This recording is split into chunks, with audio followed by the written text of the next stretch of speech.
श्री गुरु जी के सुमिरन मात्र से नासत विघ्न अनंत ताते शर्वयारंभ में ध्यावत हैं शब संत।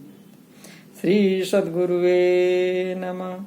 श्री सद्गुरुदेव की जय। आप समस्त श्रद्धालु भक्तजनों को मेरा हृदय से प्रणाम। गरुड़ पुराण चैप्टर का ये 5वां एपिसोड है, जिसमें आप सभी का स्वागत है, हार्दिक अभिनंदन है। आइए देखते हैं कि गरुड़ पुराण हम मनुष्य को क्या आदेशित करते हैं। इस पर गंभीरता से विचार करने की आवश्यकता है और कर्तव्य कर्म करने की आवश्यकता है। क्या बताया कि सत्संगश्च विवेकश्च निर्मलम नयनद्वयम् यस्य न अस्ति नरः सो अंधा कथम न स्यादम् अमार्गः। सत्संग और ज्ञान ही ये दो निर्मल चीजें हैं। बिन सत्संग विवेक न होई, तो बिना सत्संग के विवेक नहीं होगा। तो सत्संग से विवेक यानी ज्ञान की जागृति होती, ज्ञान होगा। तो बताया सत्संग और ज्ञान से ही ये दो निर्मल चीजें हैं। जिस व्यक्ति के पास ये दो चीजें नहीं हैं, उनको हमारे पुराण अंधे कहते हैं कि वो अंधे हैं, और उनके पास ये नहीं है तो वो बुरे रास्ते पर जाएंगे ही जाएंगे, क्योंकि उनके अंदर विवेक नहीं है। फिर क्या बताया गया? स्व वर्णाश्रम आचार निरताः सर्वमानवाः न जानन्ति परधर्मम् वृथा नश्यन्त दम्भिका। क्या बताया कि मनुष्य वर्ण और आश्रमों के आचार में निरत है। किस वर्ण के हैं और किस आश्रम, इसी को निभाने में लगा हुआ है, इसलिए वो मोक्ष धर्म को नहीं जानता। जो उसका परम कर्तव्य है मोक्ष धर्म, पड़े भाग मानुष तन पावा सु दुर्लभ सदगण तन गावा साधन धाम मोक्ष कर द्वारा। तो मोक्ष को वो नहीं जानता और बेकार में ही दंभ रखकर वो नाश को प्राप्त हो जाता है। यानी पुराण हमें आदेशित कर रहे हैं कि इन सब में न फंसकर हमको मोक्ष धर्म के कर्तव्य कर्म में लगना चाहिए। क्रियायास पराह केचित व्रतचर्या दिसंयुता अज्ञान संवृतात्मान संचरंत प्रतारका। कोई क्रिया करने में संलग्न है, कोई व्रत करने में संलग्न है। ऐसे अज्ञानी मनुष्य छलियों की तरह विचार करते हैं। क्या मतलब? कि मोक्ष प्राप्ति का साधन ना करके कोई क्रिया करने में लगा हुआ है, कोई व्रत उपासना करने में लगा है। ऐसे लोगों को पुराण अज्ञानी कहते हैं और कहते हैं कि वो स्वयं अपने आप को छल रहा है। नाम मात्रेण संतुष्टा कर्म कांड रता नरा मंत्रोच्चारण होम आदि भ्रमिता कृत विस्तरई। आगे क्या बता रहे हैं कि जो व्यक्ति नाम मात्र के कर्म कांड में व्यस्त रहते हैं। यानी कर्म कांड एक फॉर्मेलिटी, यानी जो फॉर्मेलिटी करते हुए कर्म कांड में ही लगे रहते हैं और यश प्राप्ति के साधन में लगे रहते हैं, यश आदि विस्तार विधान में, और मंत्र उच्चारण होम आदि होम करने से स्वर्ग की प्राप्ति होती है, ऐसी भावना रखते हैं, वे भ्रमित हैं। क्या स्पष्ट संकेत दे रहे हैं? गरुड़ पुराण साफ साफ बता रहे हैं कि फॉर्मेलिटी से कर्म कांड करने से, यश आदि प्राप्ति के साधन करने से, मंत्र आदि का उच्चारण करने से, हवन करने से, होम करने से, इससे स्वर्ग की प्राप्ति नहीं होती है। स्पष्ट बता रहे हैं। एक भुक्तोपवासात् अद्यैः नियमैः काय शोषणैः मूढ़ा परोक्षम इच्छन्ति मम माया विमोहिता। जो माया से विमोहित हैं, माया विमोहिता, जो माया से विमोहित हैं, मूढ़ा वे मूर्ख, दिन में एक भुक्तो उपवास आदि नियमई, एक बार भोजन या उपवास आदि नियमों द्वारा काया शोषणीय, शरीर को सुखाने से मोक्ष मिलता है, ऐसा समझते हैं। यानी क्या बताया कि माया से ग्रसित होकर व्यक्ति दिन में एक बार खाना, उपवास आदि रखना, शरीर को सुखाना, तपा देना, तप करना आदि जो करता है, उससे मोक्ष की प्राप्ति नहीं होती है। यानी ये करना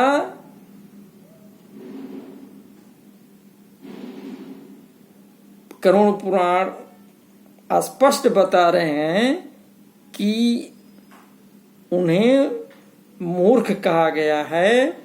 वे नहीं जानते कि इन सब चीजों के करने से मोक्ष की प्राप्ति नहीं होती है।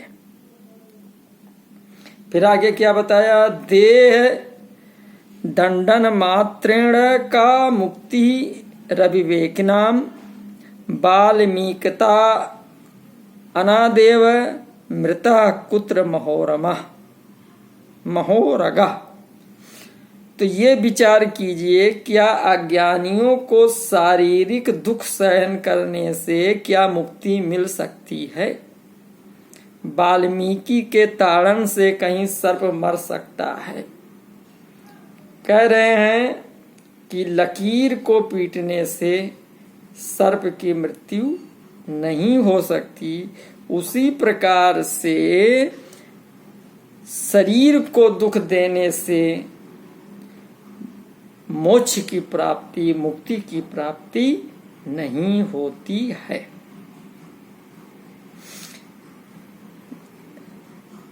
जटा भारा जिनैः युक्ता दंभिका वेशधारिणा भ्रमंत ज्ञानवल्लोके भ्रामयंत जनान। अब क्या बताया कि जो व्यक्ति मस्तक पर जटा का ढेर बढ़ाकर,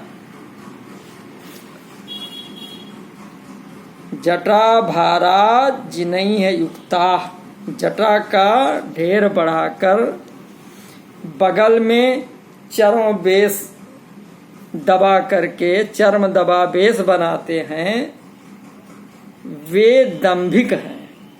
का वो दंभिक यानी अहंकारी हैं। यानी जो जटा जूट रखा लेते हैं, चर्म बगल में दबा करके और विभिन्न प्रकार के वेश बनाते हैं, उन सबको गरुड़ पुराण ने दंभिक यानी आडंबर वाला अहंकारी व्यक्ति बताया है। संसार में अज्ञानी पुरुषों की तरह स्वयं भ्रम में है। जैसे सांसारिक व्यक्ति अज्ञानी है, ऐसे वो भी अज्ञानी है तथा स्वयं तो अज्ञानी है और अन्य व्यक्तियों को भी भ्रम में डालते फिरते घूमते हैं। ऐसा गरुड़ पुराण बता रहे हैं। संसार जा सुखासक्तम ब्रह्मज्ञो अस्मि तिवादिनम कर्म ब्रह्ममो भय भ्रष्टम तम त्यजेत ते अत्यंजम यथा त्यजेत अंत्यजम यथा।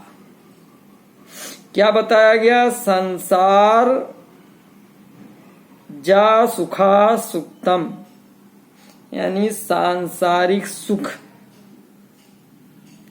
विषयासक्ति में आसक्तम संसार जा सुख आसक्तम यानी सांसारिक सुख यानी विषयासक्ति में आसक्त जो व्यक्ति में वो कहता है कि मैं ब्रह्मज्ञानी हूं, ऐसा कहता है, वो कर्म ब्रह्म उभय भ्रष्टम, वो कर्म मार्ग तथा ब्रह्म ज्ञान मार्ग दोनों मार्गों से भ्रष्ट हो जाता है।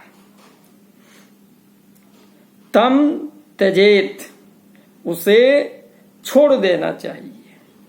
किस प्रकार से? इद अंत्यजे चांडाल की भांति। क्या गरुड़ पुराण आदेशित कर रहे हैं कि जो व्यक्ति सांसारिक सुख में यानी विषयासक्ति में आसक्त है और कहता फिरता है कि मैं ब्रह्म ज्ञानी हूं, वो कर्म मार्ग तथा ब्रह्म मार्ग दोनों से भ्रष्ट हो जाता है। ऐसे को त्याग कर देना चाहिए, यानी ऐसे को छोड़ देना चाहिए, उनकी संगत नहीं करनी चाहिए। गृह आरण्य समालोके गत वृंगड़ा दिगंबरा चरंत गर्धभ आद्याश्च विस्कास्ते भवन्ति किम। क्या बताया कि संसार में, घर में और अरण्य में यानी जंगल में, संसार में, घर में और जंगल में जो लज्जा छोड़कर दिगंबरा समान रूप से नग्न रहकर, जो घर में भी, जंगल में भी, संसार में भी जो दिगंबर बन के यानी नग्न होकर घूमते हैं, उनके लिए बताया कि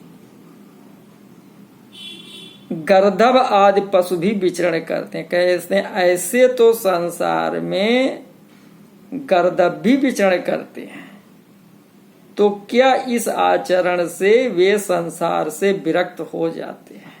कहने का प्राय ये है, गरुड़ पुराण ये बता रहे हैं कि जो दिगंबर होकर के लज्जा को छोड़कर संसार में नग्न घूमते हैं, चाहे वो घर में रहें चाहे वो जंगल में रहें, तो वो समान रूप से जो नग्न रहते हैं, तो ऐसा आचरण करना कोई विरक्त होना नहीं है, कहीं ये विरक्ति का लक्षण नहीं है। क्योंकि ऐसे नग्न तो गर्दभ आदि पशु भी रहते हैं जो घर बाहर संसार में नग्न ही रहते हैं। तो क्या वो विरक्त मान लिए जाएंगे? कितने कड़े शब्दों में गरुड़ पुराण इस बात को जनता के सामने, लोगों के सामने रख रहे हैं।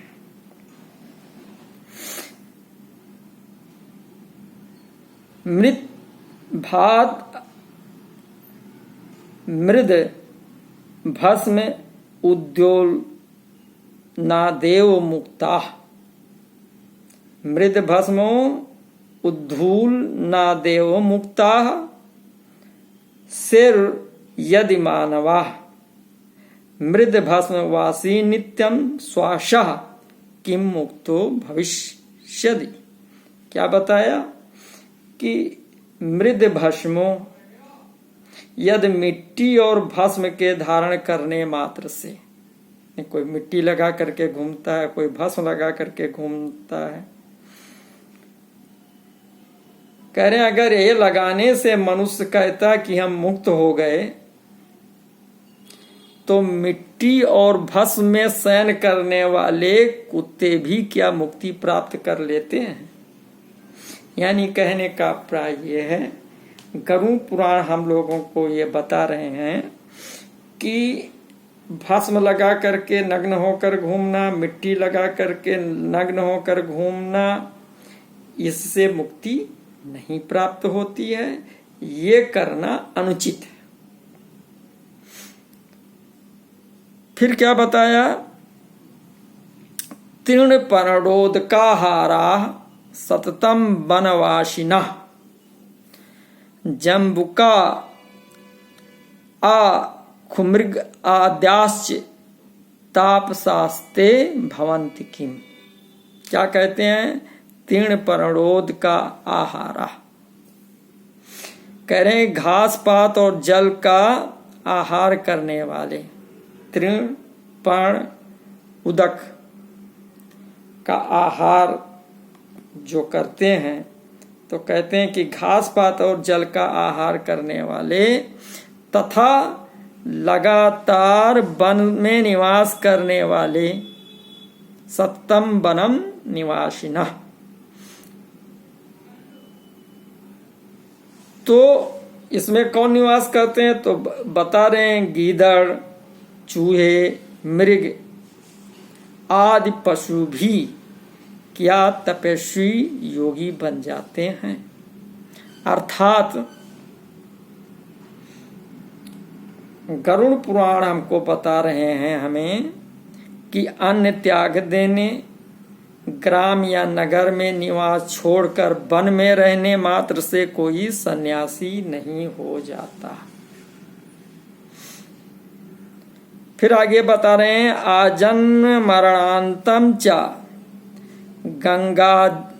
गंगा आदि तटनी स्थिता मंडूकम मत्स्य प्रमुखा योगी नस्ते भवंत किम। कह रहे हैं मेढक और मत्स्य, मेढक और मछली आदि जलचर जीव जन्म से लेकर मृत्यु पर्यंत गंगा आदि नदियों में निवास करते हैं, तो क्या वे योगी हो जाते हैं? यानी कहने का प्राय ये है कि जो लोग नदी के किनारे या जल में रह करके तपस्या करते हैं, वे ऐसा करना कोई योगी होना नहीं है। पारावता शिलाहारा कदाचित अपचातका ना पिबंत महीतोयम व्रतिनस्ते भवंत किम। कह रहे हैं कि पारावता शिलाहारा कंकड़हारी और पृथ्वी जल का पान नहीं करने वाले व्रतियों को मोक्ष मिलता है, तो कबूतर हमेशा कंकड़ खाते हैं। पपीहा कभी भी भूमि का जल नहीं पान करता, तो क्या ये दोनों व्रत धारण करता माने जाएंगे? यानी क्या ये दोनों व्रती हो जाएंगे?